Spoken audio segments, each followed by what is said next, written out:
Alors, le pôle de la nationalité française va regrouper le traitement du contentieux de la nationalité qui comporte en réalité deux catégories de décisions. Celle qui consiste à enregistrer les déclarations de nationalité, environ 7 à 8 000 dossiers chaque année, et ensuite celle qui consiste à délivrer les certificats de nationalité, environ 3 000 certificats chaque année.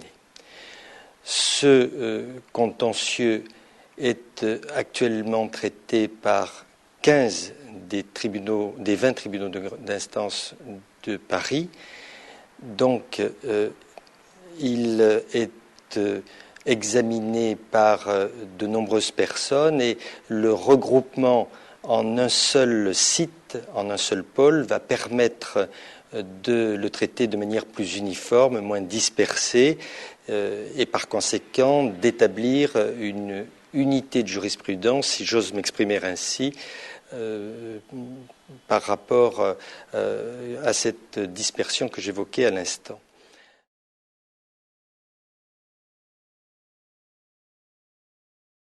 Alors, il y a plus de 10 ans que les autorités successives aspirent à la création du pôle de la nationalité française de Paris. Il y a 18 mois qu'on s'est attelé, non pas à réfléchir d'un point de vue conceptuel, mais à aborder la question sous l'angle d'une réalisation concrète. Ça n'a pas été facile. D'abord, il a fallu réfléchir aux moyens juridiques d'y parvenir, ensuite aux moyens matériels. Et je dois dire qu'en 18 mois, tous les acteurs de ce projet ont vécu un véritable parcours du combattant.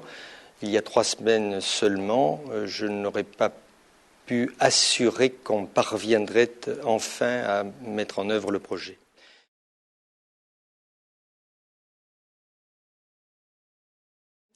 Alors, le groupe de travail que j'ai constitué au mois de novembre 2007 a été chargé de réfléchir plus largement au regroupement du traitement des contentieux de l'instance en pôle de compétences. Pourquoi ?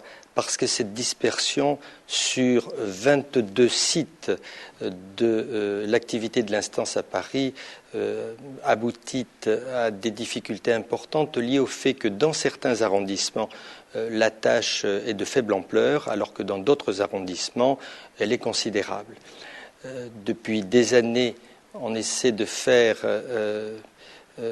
répartir plus exactement les tâches de manière plus équitable grâce à des délégations d'un tribunal à l'autre, mais il s'agit d'un exercice qui a des limites et qui se heurte constamment à des difficultés parce qu'il nécessite de déplacer les personnels. Donc l'idée est d'obtenir un traitement mutualisé d'un certain nombre de contentieux par le biais de serveurs centraux. Le groupe de travail a fait des propositions concrètes.